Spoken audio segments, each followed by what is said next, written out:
Well, hello there. Good evening, good evening, and good evening. Welcome and welcome, welcome. You tuned in to Trailblazer Radio. More importantly, you are tuned in to the check-in, the very last check-in podcast of the year. And yeah. First of all, this is a show that we talk about all things mental health, but we do it from a male's perspective. And I want to thank you guys so much for indulging me and coming with me on this journey. Um, of self-discovery, also, self-discovery and also freedom and things of that and all and everything else of that nature. So I appreciate you guys coming with me on this journey because it's been a journey. And I think that I couldn't have made this journey without this show is part of the reason that I've gotten so far in this journey, but also with the help of family and friends and people who love me and who care about me. And I am I'm overwhelmed with emotion when it comes to thinking about where I started from as opposed to where I've been to where I am currently. And there's still a lot of work to do. Still a lot of work to do, y'all. So thank you guys very much for tuning in and thank you guys so very much for just being here in the presence of this with me. Um I'm not gonna be before you guys very long. And I want to say the announcements for for the laugh for the tail end of the show. Um, but I want to tell you guys that you guys can continue to follow us on all our social media platforms: Facebook, Instagram, LinkedIn. We also on Twitter. We also have a webpage, www.trailblazerradio.com. Make sure you follow us on there as well. I am going to try to upload some new videos and some new snippets and things of that nature here. You know, within the coming days or so. Um, and I also want to say that I hope that you guys are having a great Friday. Um, hope your Friday if you were working was a great work day. Um, hope you guys are having a lot of drama during your work day, but also want to make sure that you guys say that you guys will also continue to have a great weekend. New Year's Eve is coming up. Also, New Year's Day is coming up soon. So I want you guys to whatever you guys are doing out there, make sure you guys are safe. Make sure you guys are safe at it and you guys are doing it right and doing it properly. So want everybody to wherever destination you go to on New Year's Eve, make sure that you arrive back to the destination that you came where arrive back home safe and sound and without hurt or without harm or without danger. Good evening, Miss Latalia Harris. Good. Thank you so much for tuning in. I appreciate you so very much. And yes, please follow Man Cave Conversations because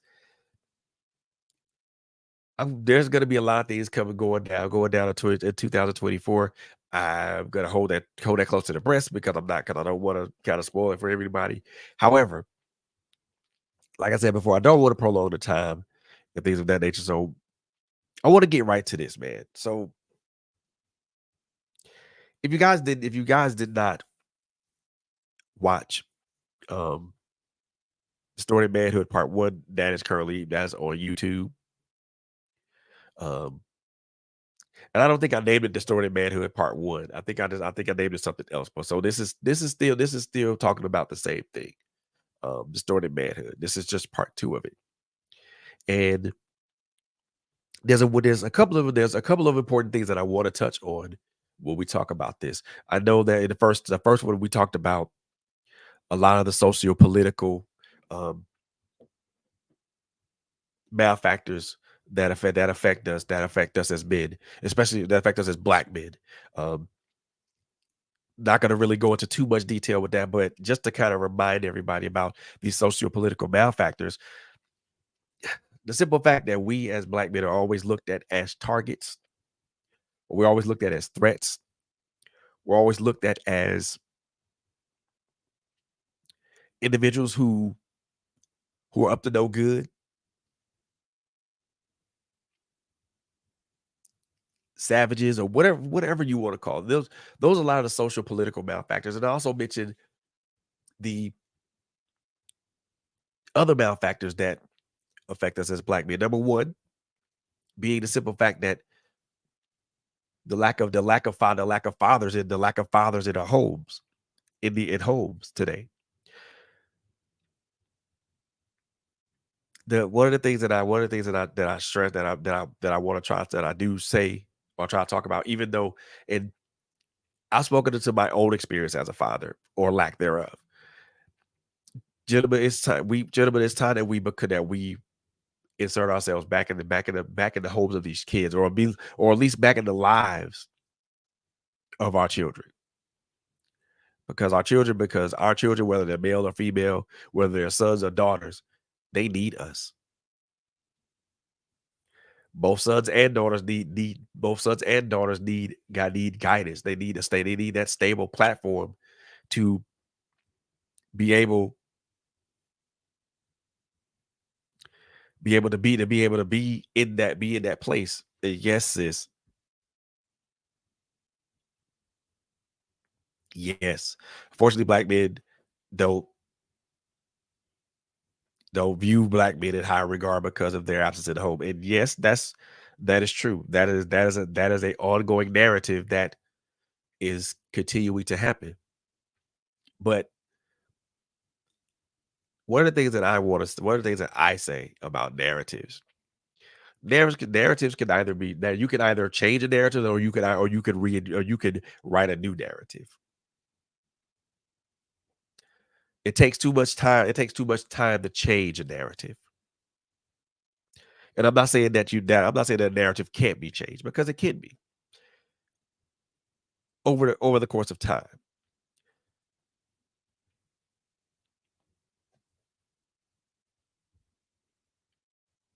But a narrative can be writ a narrative can be reinvented. So we can write a new narrative instead of sticking to the old adage that black men are good fathers, that black men are deadbeat dads. How about we write a new narrative about how about we as men we as black men write a new narrative stating that yes, we are good fathers. Yes, we are in our children's lives. Yes, we are raising our sons and our daughters to be upstanding citizens in this world. You know, that's one of the things I talked about.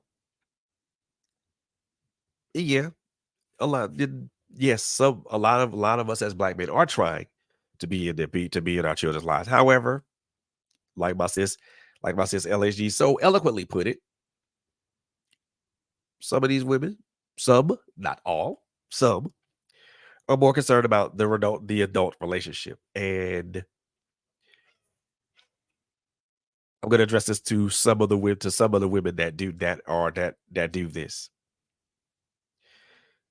You shouldn't care about the adult relationship. If the adult relationship is no longer, then leave it where it is. Your concern now should be about that child, that son or that daughter. You should be more concerned about the value that man as a father brings into your home, not as someone not as a potential boyfriend or husband or fiance or whatever.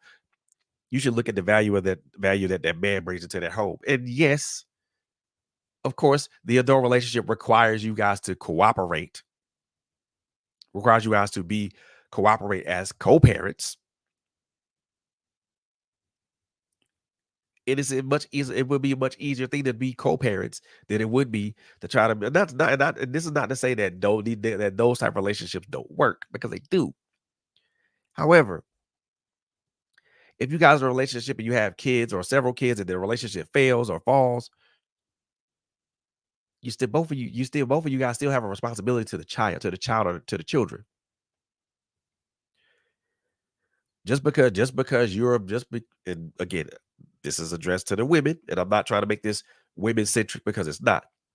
But this is just an issue that I want to address. Just because you can't be a bitter woman because a relationship is over or that gentleman's moved on, or men, you can't be bitter because your baby mama moved on and you don't want to be in the child's life. This goes both ways, y'all. Ladies, you can't be bitter because that man moved on without you. And men, you can't be bitter because that lady moved on because your baby mama moved on without you. You still you still got a responsibility. Still got a responsibility to your child or children. You should care less about what she's doing. You should care about what your son or your daughter's doing. That should be your main. That should be your main. That should be your main. That should be your main stick. Stick. What is my son? What is your son or what is your daughter? And yeah, we gotta go back to girl. Gotta go back to the beginning. If you don't want to, if you're not wanting to have a child, then you need to make the choice to not to protect yourself.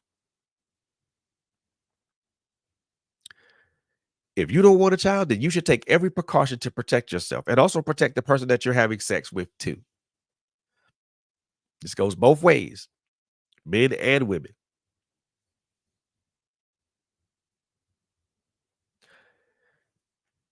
Choices have consequences. You choose to have unprotected sex. Guess what the consequences? Guess the result. Guess what the possible result of that could be? A kid.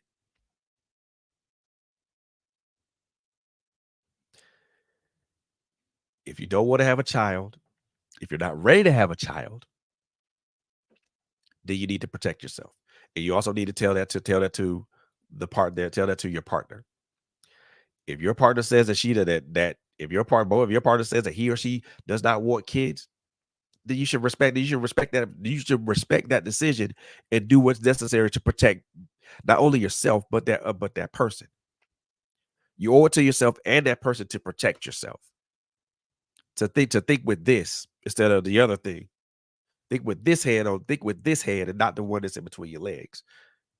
Same thing with women. You gotta think with this instead of, you know what I'm saying. You have to be able to think. Understand if that person doesn't want kids, then it's both of y'all responsibilities to protect yourself. Both of y'all. If you choose not to protect yourself, well, guess what? You get the result is what the result is the result. And now there's a child in this world that there's a child in this world that didn't ask to be here. And what do you and you gotta be man, you gotta be man and woman. You gotta be man and woman. You gotta be both man and woman and protect and raise this child. I don't care what anybody says I don't care what anybody says. Both parties have a responsibility to the other to protect themselves at all times. At all times. Brothers, we have to get ourselves back in the fold with our children. Our sons and our daughters need us. They need that calming, steady presence. They need that stern yet fair voice.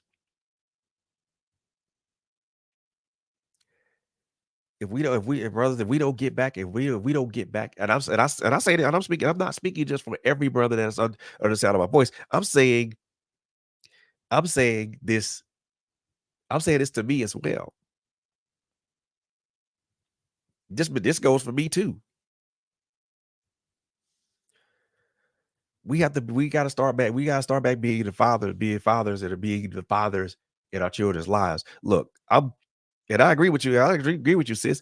And I'm 51 years old, and regardless, I don't. I'm 51 years old. I need my father. My father said, I have the absolute pleasure of being able to still be my father's son, still be able to be my father's son. I don't regret any day of that. I don't regret no. I don't regret or I try to take as much as I can take advantage of it as I can. When he comes to visit, we sit down and we talk. We sit down, we interact, and we have a good time. Even though prior to all that there was rough patches, and we both worked through those rough patches. So at 51, yeah, I need my dad, and I'm gonna do whatever I can to preserve that relationship with him. Do what brothers, do what you have to do to preserve the relationship with your brother, with your sons and your daughters. Because to me, nothing's more precious than having a relationship with your seeds. Because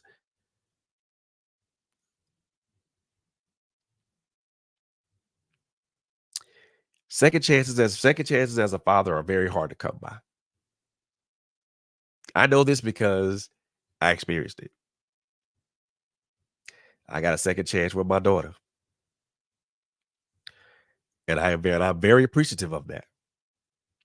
And every chance I get, even though we're not in close proximity, even though we're not in close proximity, I try to talk to her as much as I can. Whether we talk on Instagram. I love my daughter. I love my sons.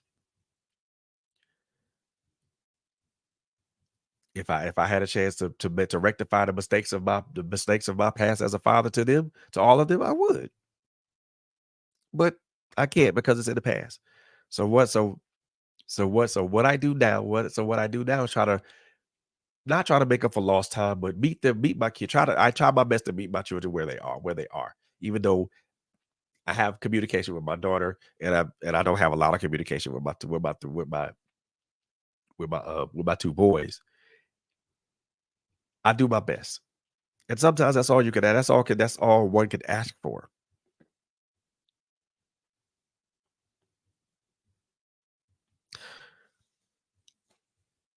To put it point blank, brothers, be there for your children. Be there for your children. It's important for us to be there for our kids. One of the other things that I talked about when I said about distorted manhood is that, and I'm only going to talk about this briefly because I don't want this to be a man versus woman type show, because this is strictly for us. This is strictly for us as dudes. But I strongly believe that our sisters can benefit from these types of conversations, from this particular type of conversation, because I want y'all to understand what has happened over the years, throughout the course of time, to get us to this place, to this particular place, this particular dispensation, this place of distorted manhood. Like I said, I'm not going to talk about this particular subject at length. The subject that I'm about to talk about, that's excluded what we're talking about. I'm not going to talk about it at length, but I will say that this is a that is it's one of the things that's led to this thing I call distorted manhood. With sisters, I have to say this, and I'm going to say this. Um, I'm saying this with love. I say this with any type of scorn or anything of that nature. I want y'all to understand that. I want y'all to understand this.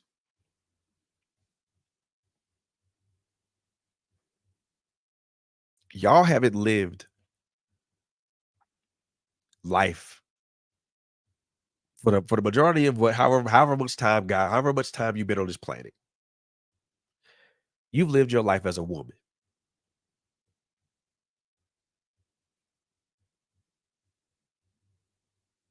You have, and I say this with love, and I say this with love. You have no idea of what it is like to be a man. You have no idea what it is like to be a black man. I say this with all love. There's no malice in my voice. There's no scorn in my voice. There's no hatred or anger in my voice. But I'm saying this with intent. You have no idea what it means to be a man, especially a black man. And we as black men have no idea what it means to be a black woman. None. I have no earthly idea what it means to be a woman. The only thing I can go off of is seeing how my mom and the women that's in my immediate orbit are. And and I cannot assume that that's womanhood. I can't assume that. Neither can y'all as women. You can you yes, you can kind of you can base it off of how your father treated you or how your brothers or your uncles or all them they treated you, but that is not that's not what that is. Of course, your father's gonna show you how a man should treat you. Of course, your father, your uncles, and your brothers, they're going to instruct you or show you how a man is supposed to treat you. But that's not manhood. It's part of it, but it's not all of it. Just like again, my mom or my aunties and my grandmothers, they can tell me how a woman should act around me and how a woman should treat me. But that's not the end all be all of womanhood because there's so much more to that. So we as black men don't know how to walk in y'all shoes, and you as black women don't know how to walk in our shoes. Again, not being anything, but I'm being factual, but I'm also saying this with love, but I'm also being very stern and standing on this right here. Because women say that you want guys to be a man. Well, do you really know? Do you know what that is? Do you know what that entails? Honestly, ask yourself that. Do you know what that entails? Do you know what that do you know the intricacies and what do you know the intricacies and everything else that entails or that requires? Just like y'all women have requirements of what a woman is and things like that, we got requirements of what a man is.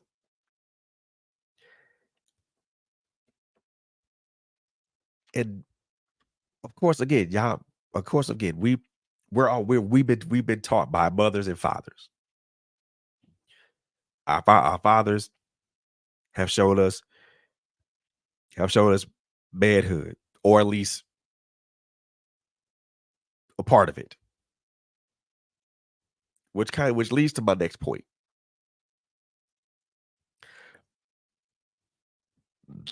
Excuse me. A lot of our fathers didn't really teach us how to be men.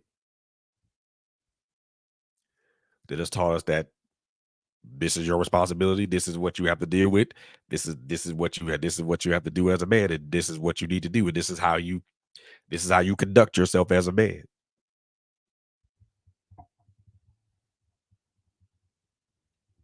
They told they I put it like that. I put it in in a better way, in a better sense. They taught us the honor. They taught us the loyalty. They taught us the fealty. They taught us the respect. They taught us the chivalry. They taught us they taught us the patient nature of who we should be. They taught us the nature of who we should be. But what they did not instill in us as men, especially some of us as black men, what they did not instill in us is empathy. They did not. We weren't instilled with a lot of our fathers did not instill empathy in us.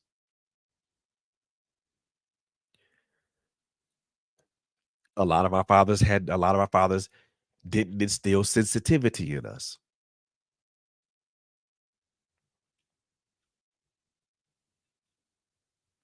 These are two things that we as human beings all have.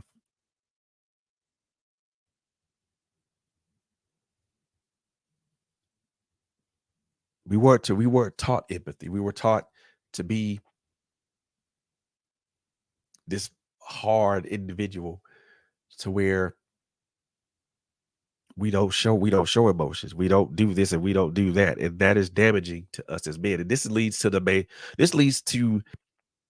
main part of what I want to talk about. I know I've been harping on a lot on emotional things all this time, but I feel that it's important for us to learn to know what this is. So we can look at it and we can attack it and address it. We haven't been taught empathy. We as men, we as black men, were under our fathers, our grandfathers, our uncles, these and under our uncles' tutelage, we weren't taught empathy. We weren't taught sensitivity. We were taught responsibility. We were taught that we had to be responsible. We were taught that we had to work. We were taught that we had to that we had to earn our keep. We were taught that we were taught that we had to stand there. We had to stand there. We had to stand on something. We were taught that we were taught that we needed to be that we needed to be quote unquote men, but we weren't taught empathy. We weren't taught sensitivity. We weren't taught about our emotions. We weren't taught about the proximity of our emotions. What do I mean by the proximity of our emotions? I mean how who and how who our emotions who our emotions affect. Our emotions affect everybody that's in our direct orbit. What do I mean by direct orbit? The people that we are closely connected to, whether that's a spouse, a son, a daughter, a uncle, an auntie, a niece, a nephew, a grandmother, a grandfather, a good friend, or a group of friends. Our emotions affect everybody that's in our direct orbit. But we were taught those. We weren't taught how to deal with sadness. We weren't taught how to deal with anger. Well, we were taught how to deal with anger. We were taught to repress it. We weren't taught how to deal with disappointment. We weren't taught how to deal with rejection. We weren't taught how to deal with feeling certain ways, that were quote unquote not of a man.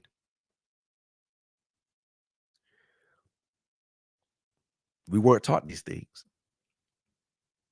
and yet we all, yet some of us as men, myself included, walked around in life not knowing what these emotions were, not knowing what they were, not knowing how to properly handle them, or I won't even say handle, not knowing how to properly embrace them when these emotions cropped up, not knowing how to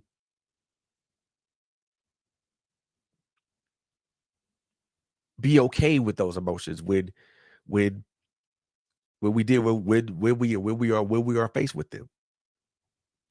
We weren't taught these things.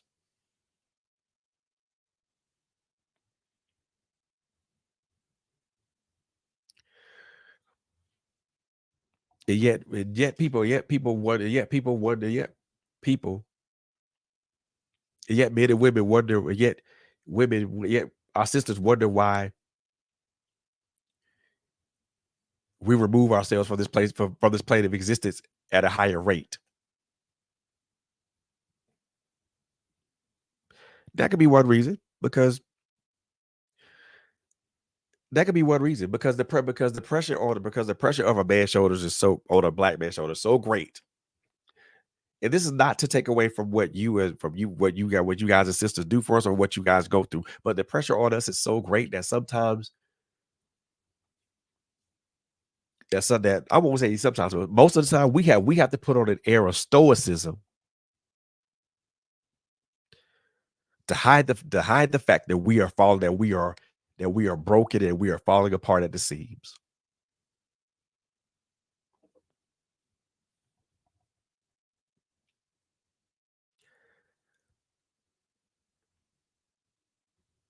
I can't be I can't be sensitive around my spouse. I can't be I can't show my emotions around the woman that I'm in love with, the woman that I care for, the woman that I want to be that I want to have that I want to be involved with for the rest of my life.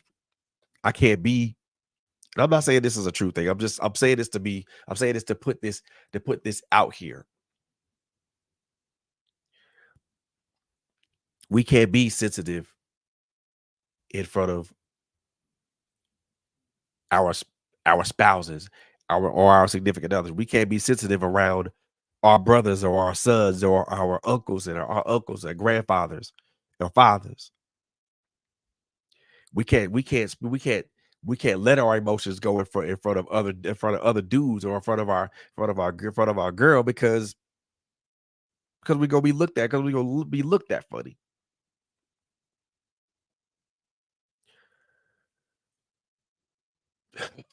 Excuse me.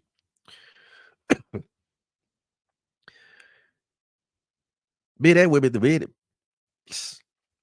men and women will look a man and a woman will look at another man have an emotional breakdown and look at that as being weak. Look at that as being not strong enough. Look at that as being not manly.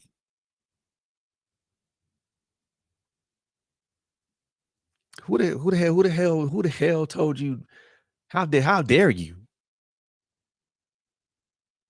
How dare you? Who the hell told you that who the hell said that it would that it wasn't manly that for a man to express his emotions or his feelings or say what he feels or have empathy or be sensitive towards something.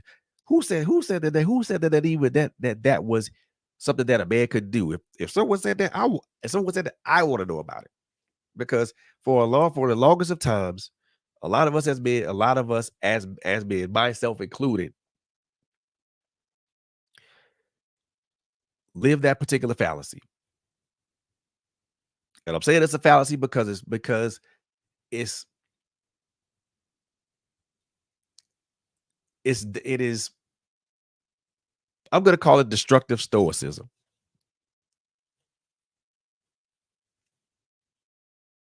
That's what I'm gonna call it. Destructive stoicism. Because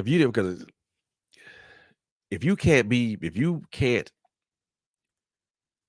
one of the things that we've been taught and that we've been taught as men is to not open our hearts to a lot of things. Hey Simone, how are you?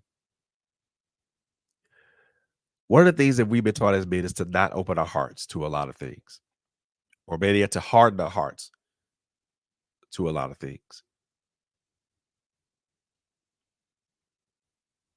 And you know what that does?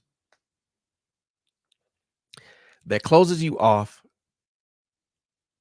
Not only that closes you off to not only yourself, but also the greater world around you.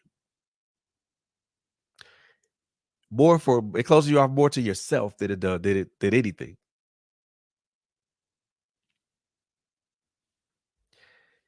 Hey, Apostle Paige, how are you? How's it going? Thank you for tuning in, y'all. Thank you for tuning in. As I was saying, you this dangerous stoicism closes you off as a man to not only yourself, but to the re- but to the greater world around you. You close yourself off to not only yourself, but to other people, people that are in your direct orbit, people who have meaning to you. Yes, Apostle Page, it does close you off the power that you already have inside you. But why do we close ourselves off as men? Well, there's a lot of things that can contribute to that.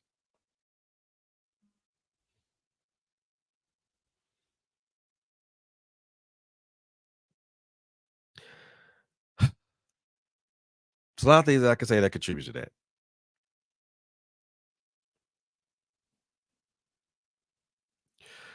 One of the things that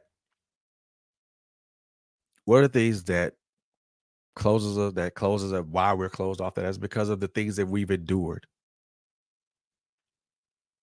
trauma,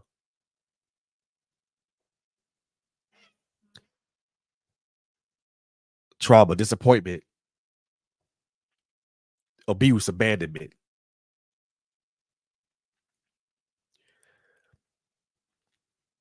bad experiences. Those things close us off. And when you deal with experience after experience, when you deal with trauma after trauma, when you deal with all those emotions of disappointment, doubt, despondency, despair. When you deal with all those things, all those things pile up, and they continue. They pile up, and they pile up, and they pile up, and they pile up, and they pile up until until it becomes till it becomes a protective shell of the a protective outer layer.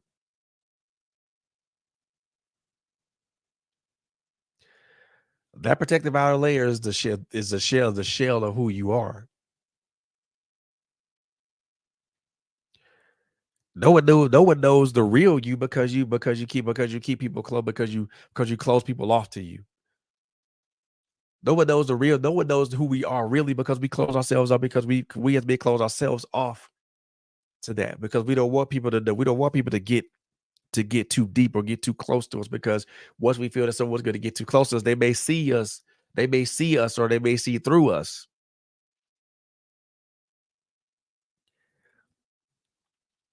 And that's a scary thing to be for someone to see through you. Actually, I won't say it's a scary thing. However, it's a scary thing, but it's also something that can be very educational.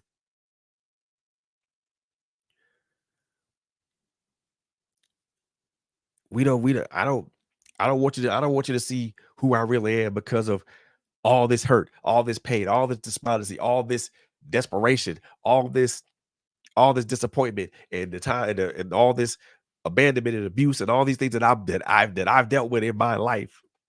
I don't want you to see the real me because I got all these things that I'm dealing with, but I will but I'm only gonna allow you to see the shell. I'm only gonna allow you to see the person that smiles through everything, knowing good and damn well I am dying inside. I'm gonna let you see the person that laughs off a lot, that laughs off stuff, knowing good and damn well that there is turmoil inside. I'm gonna let you see that person because that's the person you're most satisfied with. That's the person that you'd rather see. You rather not see their inner me. You rather not see the inner me. You rather not see the real me. Because if I show you, because if I show you who I am, if I show you that I am this battered, this beaten, this broken person,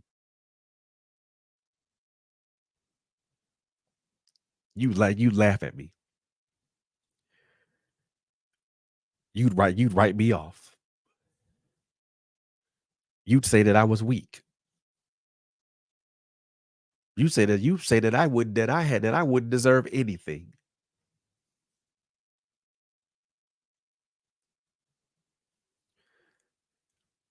That's what would happen. If I told you that I went through that I had if I told you that I had a traumatic childhood as a little boy, if I told you that I've been through a lot of hurt and a lot of pain as a young man, if I told you that I made mistake after mistake after mistake after mistake, you'd write me off.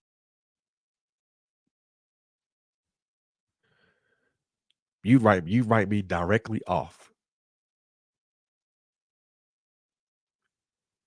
And you wouldn't care a whit of what happened to me after that.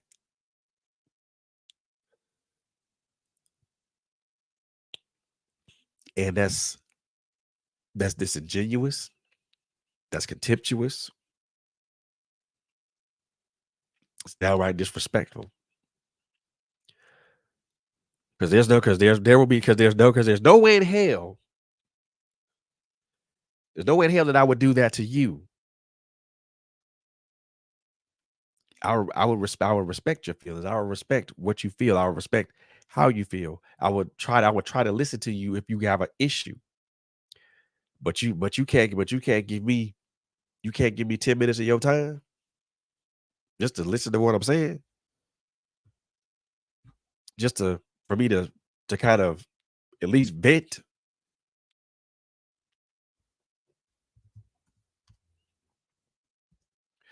to at least vent, or at least say what I need to say, and say it in an open forum to where I don't need to be, that I don't feel like I'm being judged. Yeah, why should I? And again, I'm not saying this to be adversarial towards my sisters, because it's not being adversarial. But trust and believe, other men do this to each. We do this to each other too. Actually, we do it worse. We do it way worse. We do it way worse than women than our sisters do. Because we'll call a man a punk and a sissy because he's shedding tears out of because he's shedding tears on his wedding day. What the hell? This man shedding tears because he's happy. And he's with the one he's gonna be married to the woman that he wants to spend the rest of his life with. Why are we clowning somebody for that? Why are we making fun of this man because he shed tears at his wedding? Why would he not want to shed tears at his wedding?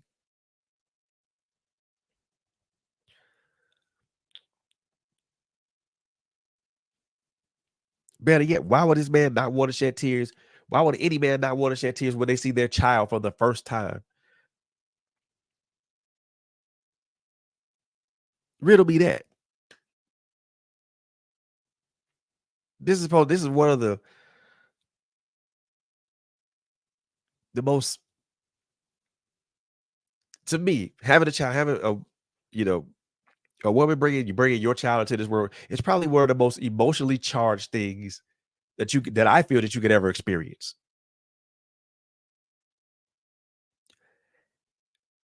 And I ain't gonna front. I cried when all four of my kids were born. Yes, I did. I shed tears when all four of my kids were born.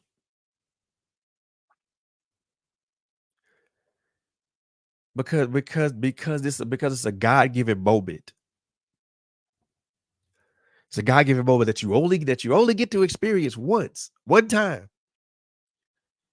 For some of us, we've experienced it more than one time, but every time it's different. But every time it's a different emotion, or it's the same emotion. And for me, it was always tears of joy because I felt fortunate and I felt lucky for God to be able to bless me with a child. Four of them as a matter of fact, all healthy. One's not with us, but the other three are productive, are healthy, happy, productive citizens. So why would I not want to shed tears of joy? I cried at my daughter's wedding. Yes, I did. Because I was happy for my daughter, because she found someone that loved her, truly loved her for who she was, and wanted to spend the rest of her life with her, and she felt the same way about him. And I was happy for her. So happy that I cried. Yes, I did.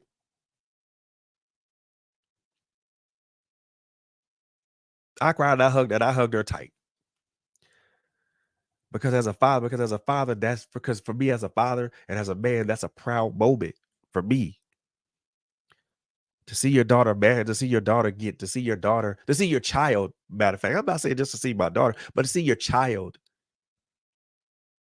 be happy, live their life happy.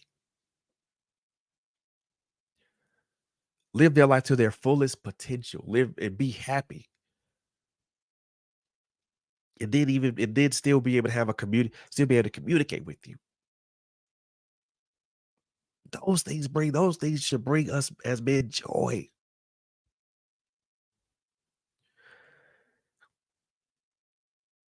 When our children graduate from high school or college, those are emotional moments.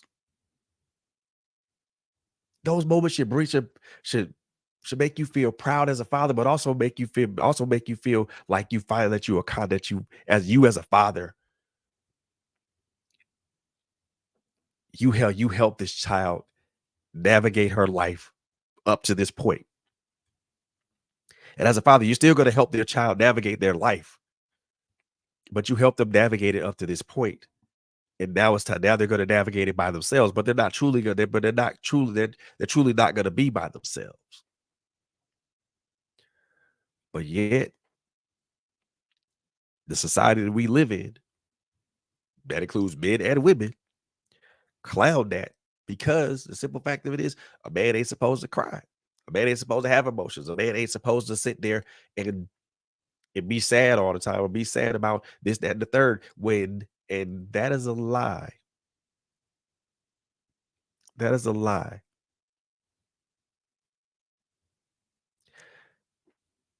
Contrary to popular belief, men have emotions too. Say, say this to both my brothers and my sisters. We have you look, brother, dude. We have emotions, y'all. We have emotions, and to not tap into those, to never tap into those emotions is a crime. Is a crime. To me, is a crime because you don't know how much power those emotions have.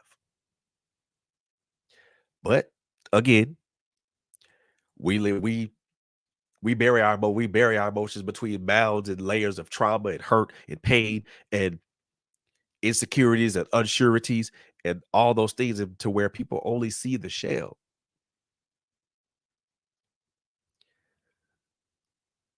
And then on top of that, we as men, and I am putting myself in this again, I'm not immune to any of this. We as men don't address the issues that we go through. We don't address the issues that we don't address our experiences. We don't address our traumas. We don't address our past. We don't address the things that we've endured. And yet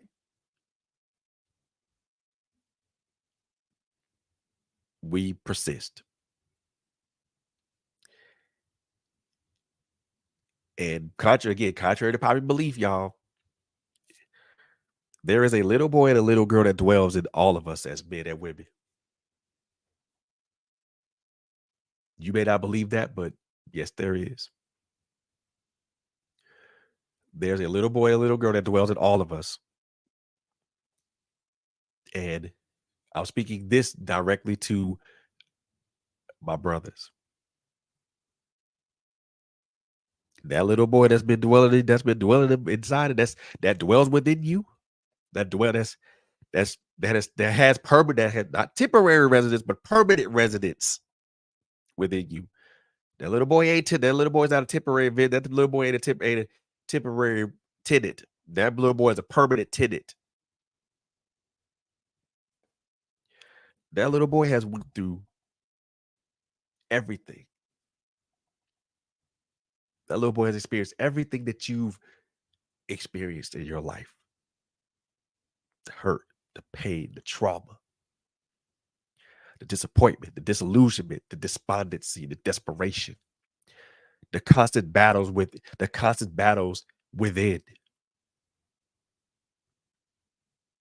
That little boy's been through everything. He's endured everything. He suffered just like you suffered.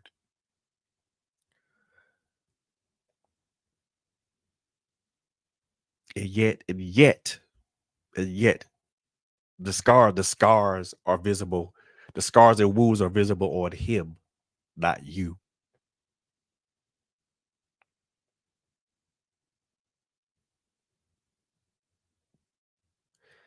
Something to think about. That little boy's been through a lot. All the things that you've been through, all the things that you suffered through, all the emotions that you had bottled up that you wanted to let out and you never did, all the trauma, the hurt, the pain, and all those experiences that you ever went through, he's experienced that. He's experienced that several times over. Why has he experienced it several times over? Because you won't let it go. Again, I'm not talking to just the brothers that's watching this. I'm speaking to myself too, because yeah, that's me too. I won't say that was me, that is me.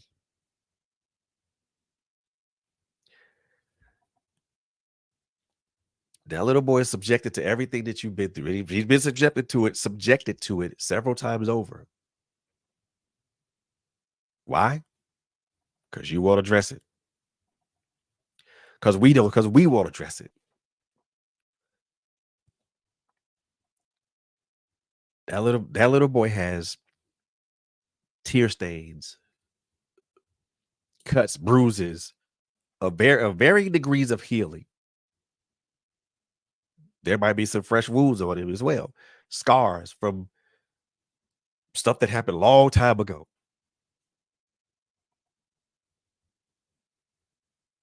And yet we're still exposing that little boy to the set to all that stuff we refuse to address.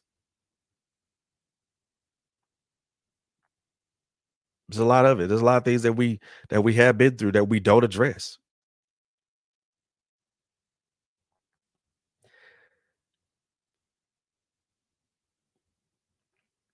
It's high time that we first of all, we gotta to even get to that little boy, we gotta peel back all these damn layers. And you gotta peel those layers back like an onion. The more layers you peel back, the closer you get to the center of that to the center. And yes, peeling back those layers is going to hurt. Yes, it will. But it's gotta hurt. But it's gotta hurt if it's to heal. It's one thing a lot of people don't understand. A lot of people, brothers, men and black women don't understand. It's gotta hurt if it's to heal. You can't just peel back something and thinking it's not going peel back a scab and thinking it's not gonna hurt. You can't peel back a band-aid on a fresh wound and thinking it's not gonna hurt. You can't change a dressing on a wound and thinking that and thinking that it won't hurt because it will, because it does and it will.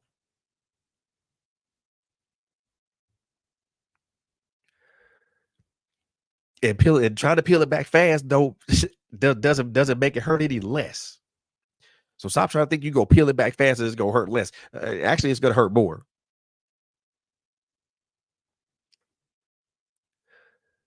So we got to peel back those layers and layers and layers to ourselves. And yes, it's going to hurt, and we have to endure that hurt.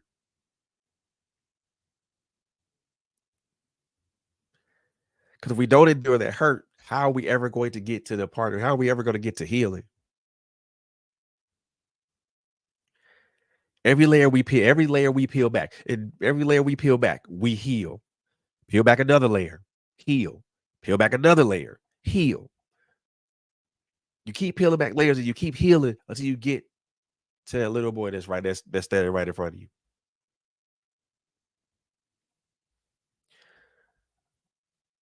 I'll say this, and this could be debated or not. A lot of us when we look in the mirror, we don't a lot of us don't like what we see when we look in the mirror. We may say we do, but in the back of our mind, we don't.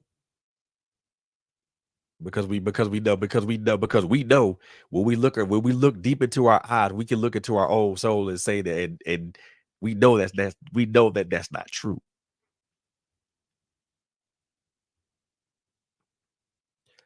Not only can other people look through us, we can see. Not only can other people see through us, we can see through ourselves. And even though we say we like what we see in the mirror, when you if you look deep enough and you look deep enough in your own eyes, that means you peer into your own soul, and you say you see that little boy down there that's been suffering all this time. You're not gonna like that.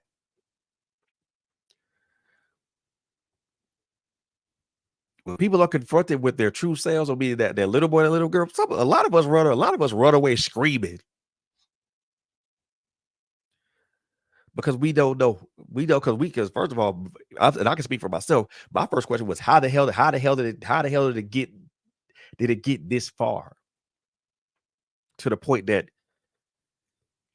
this little boy that I was supposed to protect, has dealt with everything that I've dealt with that I've dealt with several times over because I didn't want to be accountable, because I didn't want to learn the lesson, because I didn't understand the consequences of choices, or because I didn't understand the severity of something that I did, or I wasn't responsible.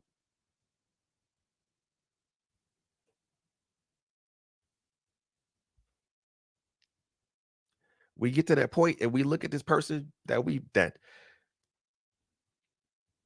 and for me, it's an emotional thing, and I'm trying not to be so emotional about it, but at the same time, it has this part of that, what I'm talking about has meaning, and it's something that I want all of us as black men to really just understand and really dive into. When you get to that point and you get to that little boy, you see this this tear stained child with all these wounds and scars all over his body.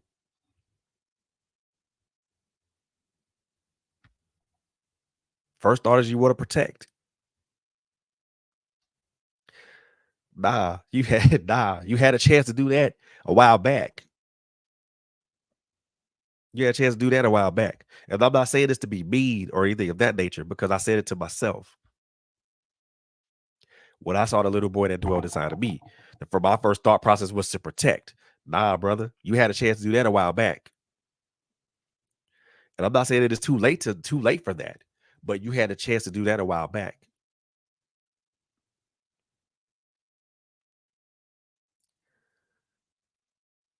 It's better now better now to embrace and acknowledge, because everything you've been through, he's been through 20 times over.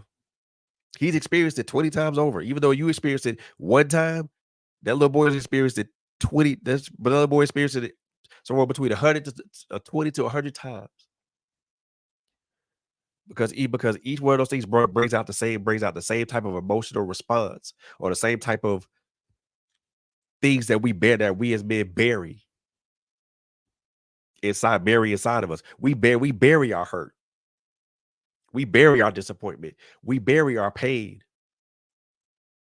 We bury our despondency and our despair. We bury our uncertainty. What is it that we put up? What is it that we put up instead?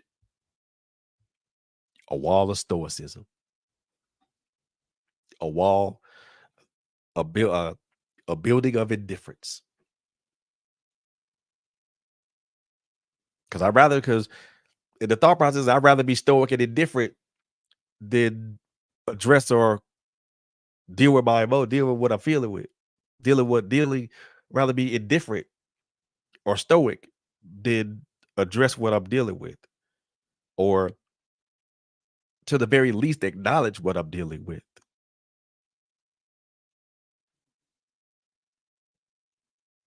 Who is that fair to? Is it fair to you? Of course it's not.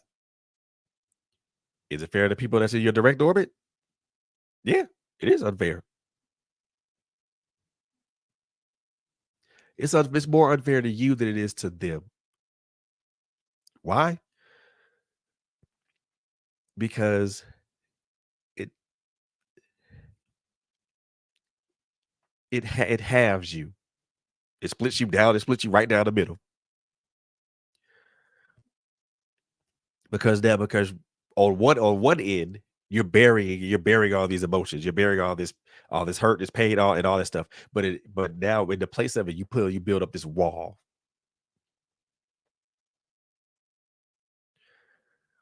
What this wall is supposed to be this protective layer that's supposed to keep out all everything that you don't want to deal with. Either it keeps out everything you don't want to deal with, but it also keeps in the things that you've dealt with. And the keeping in part is where the actual battle is. That's where the real conflict is. Because as much as you keep your stuff out, you still dealing with stuff on the inside. And every once in a while that wall drops and you let something else new in. And now that already adds to the turbulent sea that's going on. That's rolling inside of you. So as much as we try to keep stuff out, we still let stuff in. We still let stuff in, and then we don't deal with what's within.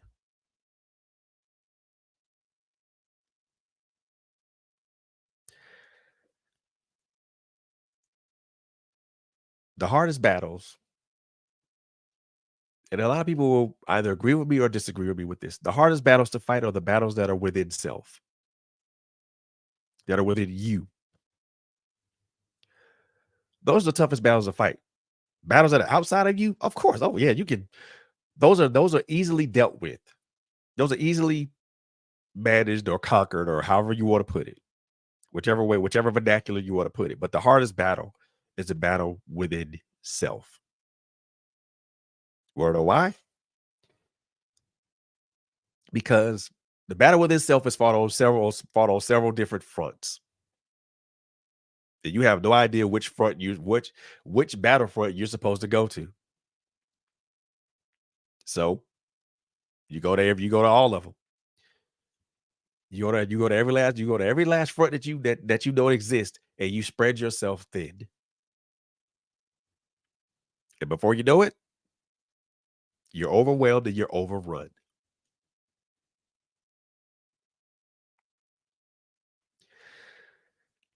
That's not the way to wage war. That's not the way that battles are fought, people. Especially battles within self. First and foremost, you have to have a relationship with the Father. That's first and foremost.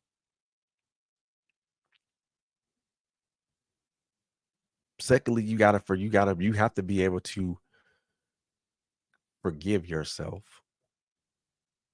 of all the mistakes that you made, all the stuff that you committed against people, and the stuff that you committed against yourself.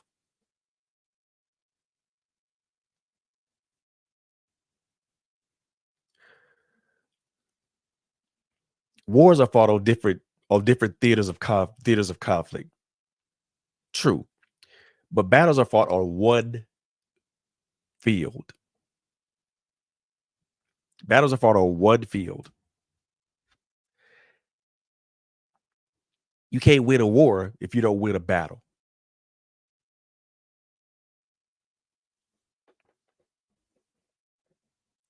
So you fight each battle one at a time. You can't fight all these battles all at one time because first of all you will spread yourself thin and you will find yourself emotionally emotionally and physically exhausted. And you'll have no energy for the next upcoming conflict. And that is when that is when people get overrun. The reason I put it in the form of military fight doctrine and things of that nature is because to me it makes sense. But to put it in a way that it makes sense to other people is honestly just deal with you. Deal with everything that you've been through.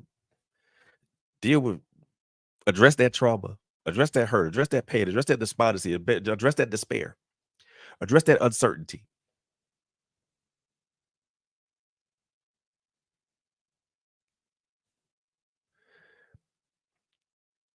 And like I said before, you gotta have you.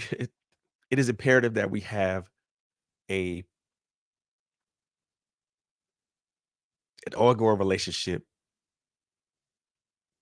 with the Father. We have to. It's I can't stress that any further. I can't say that I can't stress that any further because that part of it, that's having a relationship with our Father is gives us helps brings us confidence. And when we pray, that gives us more confidence, but it also gives us a covering. It also gives us energy to know that when we enter these battles, that we don't enter these battles by ourselves. And most time, if we give it to God, He'll say, "No, back up, son. I'll fight. I will fight. I'll fight it for you.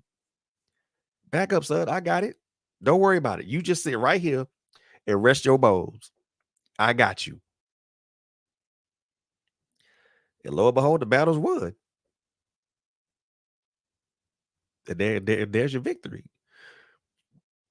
But the other thing is like forgiveness of self, man. That's the most important. That's one of the more. That's one of the things that I highly stress. A relationship with the Father, important. Matter of fact, that's numero uno important. Forgiveness of self, secondly important. Forgiving yourself of the things that you've done, the things that the offenses that you've committed against people, the offenses that you committed against yourself, for God's sake. Forgive yourself of all those things. It's happened. It has happened. It's in the past. It has no hold over you. And and I will admit this is something that I have problems with. That I have problems with. And I'm telling you that I have problems with that because I'm being transparent. I have problems. I have issues with forgiving myself. Because why? Because I think sometimes because I feel that some of my actions are irredeemable. To come to find out that's not true. In my mind, it's irredeemable. But for God, son, you forgave yourself. I'm wiping that away. That's not even on your book. Don't worry about it. I got you. You forgiven yourself. You forgave yourself. So in turn, I forgive you. That's not on your book. I don't even that what that page. I don't know what that page is. I don't even see that page.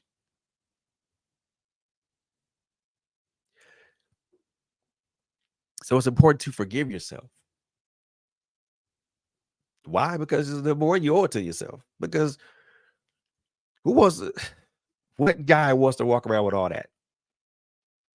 that burden upon them? A lot of us do because we don't know where to take it. We don't know where to take it. We don't know where to deposit it. We don't know where to I won't say dump it, but we don't know where to deposit it. We don't know where it belongs. We we keep it with ourselves and we don't properly dispose. We don't humanely dispose of it or properly dispose of it because we were never taught because we as men were never taught how to dispose, how to how to how to vent those emotions out of our system. Look at it as an overheated engine. Look at it. I look at it from the vernacular from the aspect of an overheated engine. If that engine overheats, you got either water has to go through it or it needs to be or it needs to be exposed to air. It needs to be vented and exposed to air. That's we were never taught how to Betty, and I think about it from this instance. Think of our hearts and our souls as a room, and imagine that room filled up with dangerous chemicals, filled up with dangerous gases and chemicals. Those dangerous gases and chemicals represent our emotions, our experiences, our traumas, and our hurts and our pains. And that little boy that does us is standing in that room, being exposed to all these dangerous chemicals, all these fumes and things of that nature. When we say that when we forgive ourselves and the Father forgives us, that vents the room. That opens up those vents that's in that room and allows all those gases and all those chemicals to just to come out. So now that little boy is breathing air again, breathing clean air again. Think of it from that aspect. If you don't look at it from any other aspect, look at it from that aspect. All the hurt and all the pain and everything that you've dealt with, those represent dangerous chemicals and fumes. The little the little boy, which is you, is the one that's in the center of that room, and he's being exposed to all these dangerous chemicals, which means it's suffocating him. It may be caustic to the skin, whatever. But the minute you say you forgive yourself, that literally that those vents open up, and now that all those things come out, come out of the room, and now the room can be replaced with clean air. Can replace with clean air and, and cleansing chemicals, cleansing cleansing waters that'll be able to clean you up and get you right.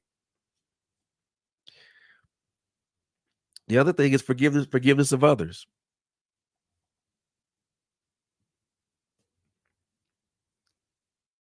If you're gonna forgive yourself, then you gotta forgive yourself, then forgive others too. Forgive that person for Forgive that person who abused you. Forgive that person that hurt you. Forgive that person that said something disparaging to you. Forgive that person that made you feel like you were the lowest of the low. Forgive that person for taking the life of your child. That's something I am struggling. That's something I fight with. Something I struggle with all the time. Again, I'm saying this for me because that's something I struggle with all the time. Forgiveness of people who have brought about a great offense to me.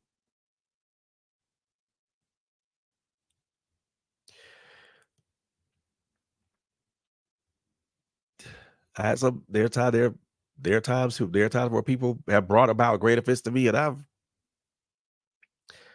didn't care one whit about it. Other times there are things that happen, and I'm like, I sometimes I think about it, and I think maybe if I forgave them, maybe certain things would be the way they are. Not just a thought process, man, just a thought process. But forgiveness of others, forgiveness is for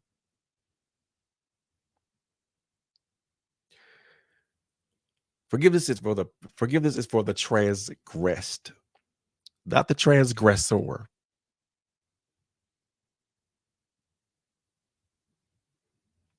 I need y'all to remember. I need you as brothers to remember that forgiveness is for you. Forgiveness is for you, not forgiveness is for you. Yes, I'm talking to you. Forgiveness is for you, the person that was transgressed, not the transgressor, meaning the person that caused the offense.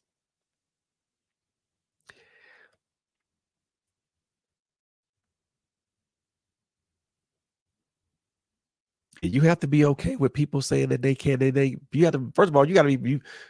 This is the one thing that I feel is very very important, and this is something a lot of people don't understand about the aspect of forgiveness. And I want to make this very very clear. I want to make this really really clear for my brothers because we do this and we try to beg folks to forgive us and and forgive us of the things that we've done. Stop. Just stop it. And you always asking folks to forgive you, and then they sit on their head, they sit on their hands, and they don't say nothing to you or anything of that nature. Look, just stop it. Just stop it. Just cut it. Just cut it short. At that particular point, cut it. Just cut it short. A lot of people are not going to agree with what I'm about to say, but I'm going to say it anyway.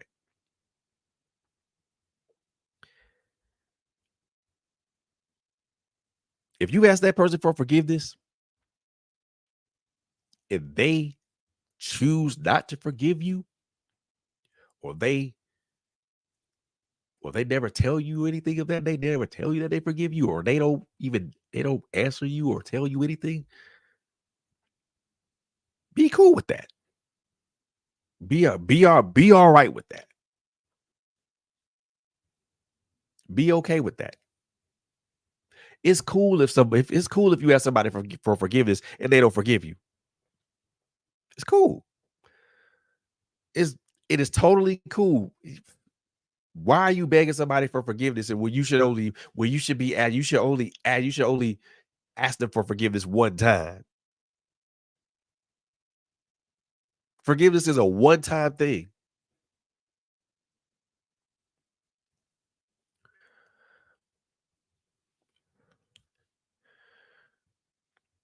And if I'm asking you, if I'm gonna get if I'm not gonna continually begging you, you shouldn't be continually begging somebody to forgive you for some stuff that I know it's hard for people to forgive because there's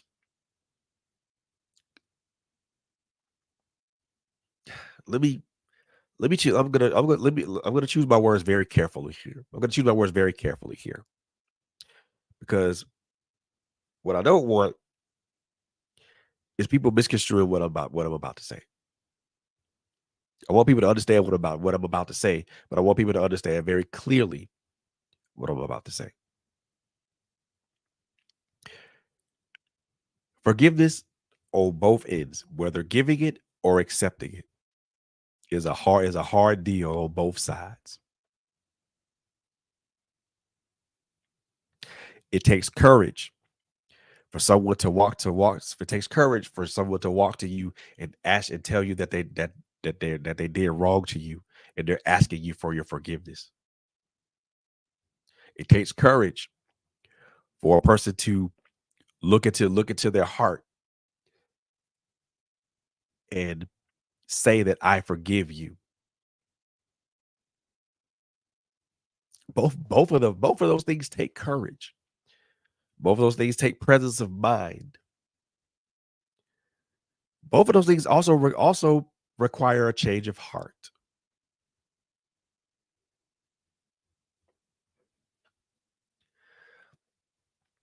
You can't say you forgive somebody, but then you can't say you forgive somebody and still hold them to the same damn mistakes that they made, the same mistake that they made in the past. Why?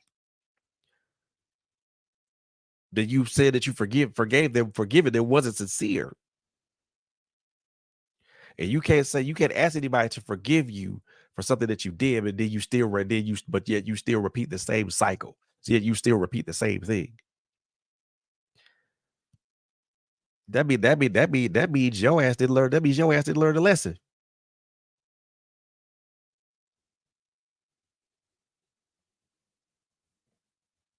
No, it's okay for folks to say that they don't forgive you, brother. It's okay for folks to say that they don't forgive you, brother. It's cool.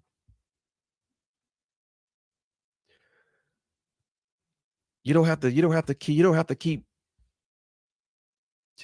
keep begging for absolution for someone. Let me just put it like this here. I'm gonna say this, and again, people are probably gonna be pissed at me about what I'm about to say, but it is what it is.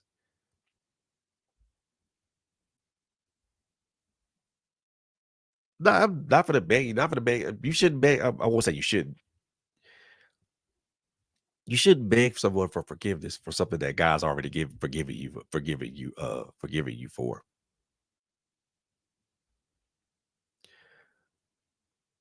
You should only ask for that forgiveness once. Once. If they choose to forgive, yay, cool. Clap your hands and let's clap your hands. Let's hug it out and let's hug it out and let's be happy and kumbaya and everything else that goes with that. If they choose to not forgive you, it's still cool. It's still okay. It's still okay.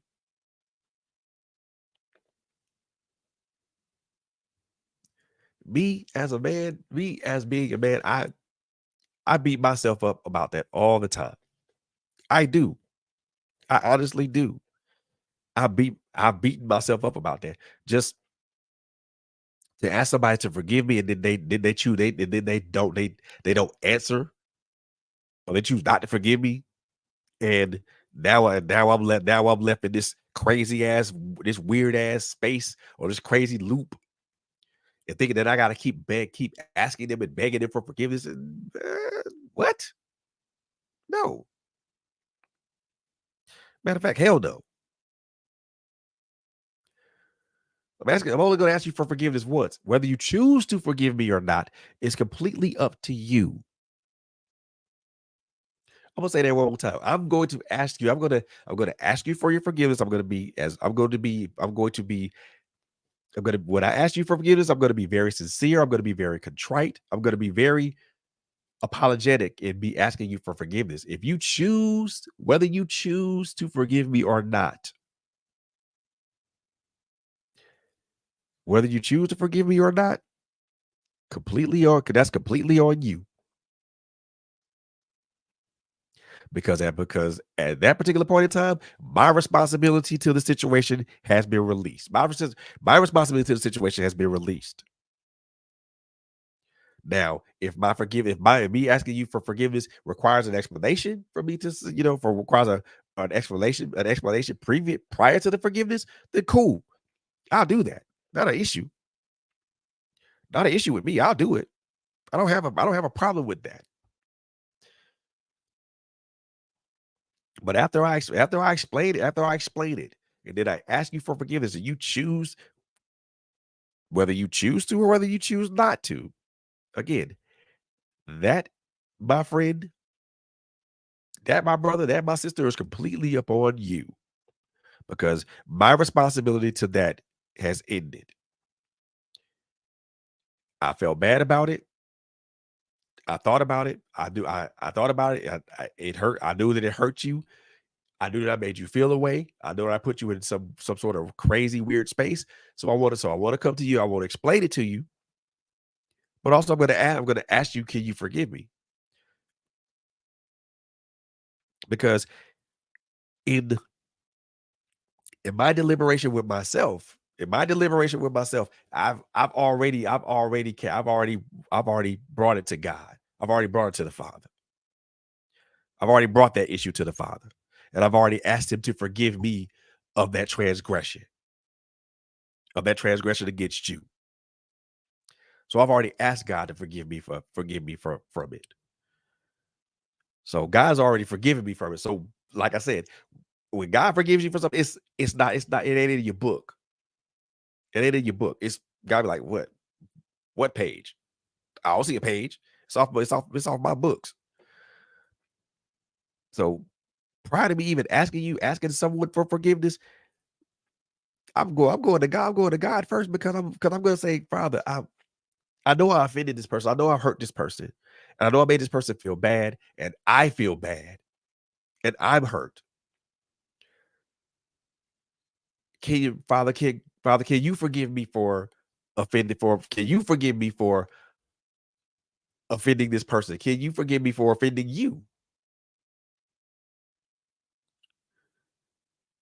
And what God said, yeah, yeah, brother, yes, son, I got you. You're forgiven. That ain't on your that that particular paragraph ain't on your page.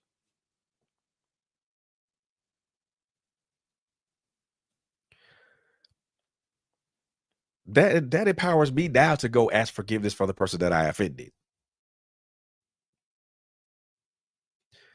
because now that God has forgiven me for the offense of that person, the offense against myself, and the offense against him, and and the other person, and the person that I offended. So now I come to you, or come to the person that I hurt. I thought about it. It was a bad call. It was a bad call that hurt you and put a wedge between us and things of that nature. I'm really sorry about this. I didn't mean to do this, but I wasn't thinking straight. I was acting out of emotion. I was responding with emotion. Can you forgive me? Can you find it in your heart to forgive me? If they choose to, again, yay. We can celebrate. Kumbaya. If they choose not to, the response is still the same. The response is still the same as far as I'm concerned. Whether you forgive me or whether you don't forgive me, my response is still the same.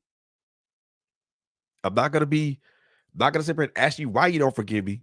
You got your reasons as to why you don't forgive me. They're not my concern. If you choose to explain them to me, then cool. That gives me insight on what I would need to do, what I need to do, or what I would have to do to put myself back in your good graces. But you as a person, no, my response my response is still gonna be the same, whether you forgive me or whether you don't forgive me. My re- and I can't speak for everybody else, but my response will be the same. Either or.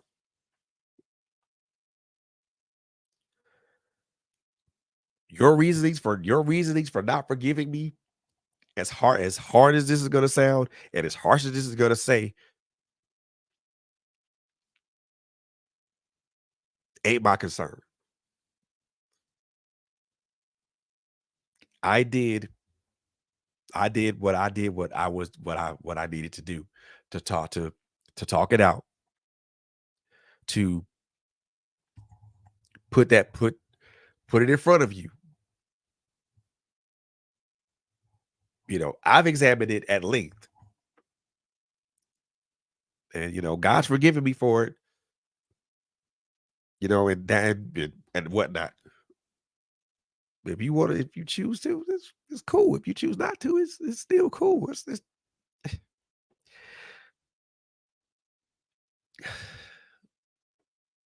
And again, it sounds hard, it sounds cold, and it sounds cruel, but that's the way that I've kind of viewed things and how I've looked at things when it came to forgiveness. I'm not saying that I don't say that to be mean or anything of that nature. I say that because that's how I look at it. People have said this, that you just don't care. My ex-wife said that. My ex-spouse said that. When I asked her to forgive me for something she said she didn't, all right, cool. So that's it. You just not gonna fight. I didn't say I wasn't gonna fight, but I'm not gonna ask you for that. Not gonna ask you, not gonna ask you to forgive me again for something that I do I've asked God to forgive me of. It's all right. It's cool. You hold that to you. You hold that to you. My soul is clear. And it don't matter, and it doesn't matter whether you bring it back to my remembrance. I'm good. It don't matter whether you bring it back to my remembrance. I'm gonna be like, God forgave me for that.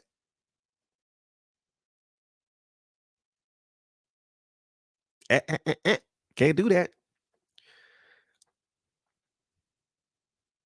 Which is sort of, which is the last thing that I want to kind of address a little bit, and I don't want to talk about it a lot.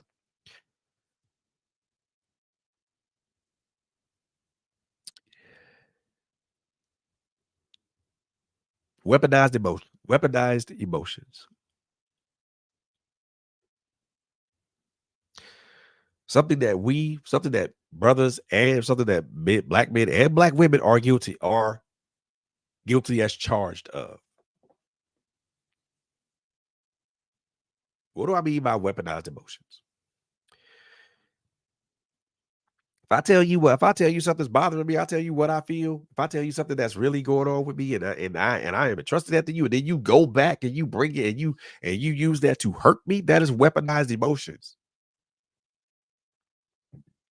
You just weaponize my emotions against me because now that is your ammunition to throw at me whenever I do something that is not satisfactory to you, or whether I don't do something that you want me to do, or whether I'm doing something that don't even that's not, or even if I'm acting a way that isn't satisfactory or savory to you.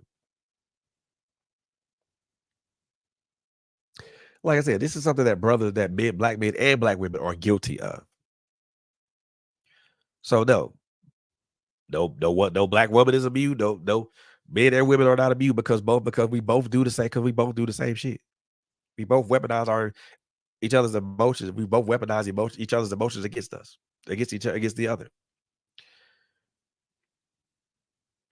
Some women, not all. Again, not throwing this out as a big ass generalization. So I'm gonna say some, but not all. Some women do this. Some women weaponize a man's emotions against him just either to get him to act a certain way, or get him to capitulate to something.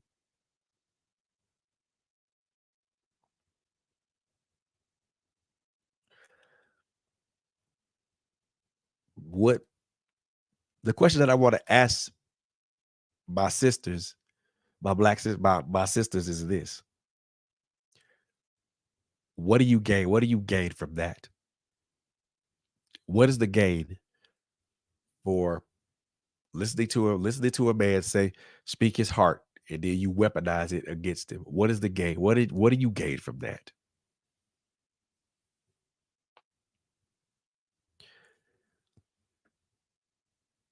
Leverage, advantage, power. What? What is it that? What is that? I really, honestly, truly, honestly, for true, I really want to know. What is it that? What is it that you, as a woman, would gain from weaponizing a man's emotions? What do you gain from that? What's the plan? What's the play? What's the motive? What's the end result there? Doing it because you feel that you can. Doing it because you feel that you are owed something, or doing it just to be spiteful as hell. You know, y'all sisters let me know in the comments what that's all about. Weaponized emotions do neither party any good. Just because you feel like you have a point of power, or a point to make someone capitulate to your demands, just as easily as you can do that, that shit can backfire.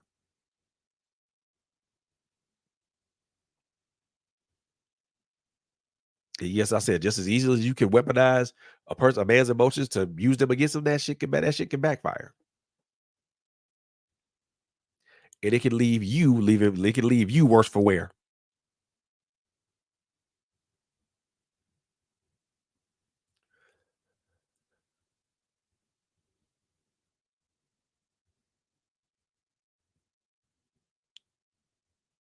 Brothers and sisters, my brothers and sisters, we gotta do better. We gotta do better. We gotta do way better. Cause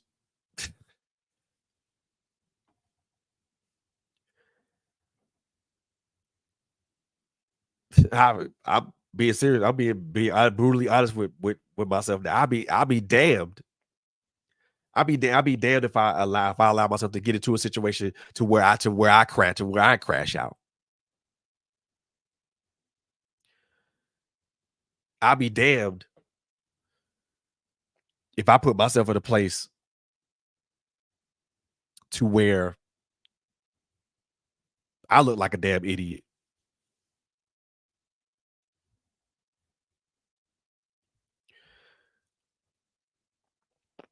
I'll be damned if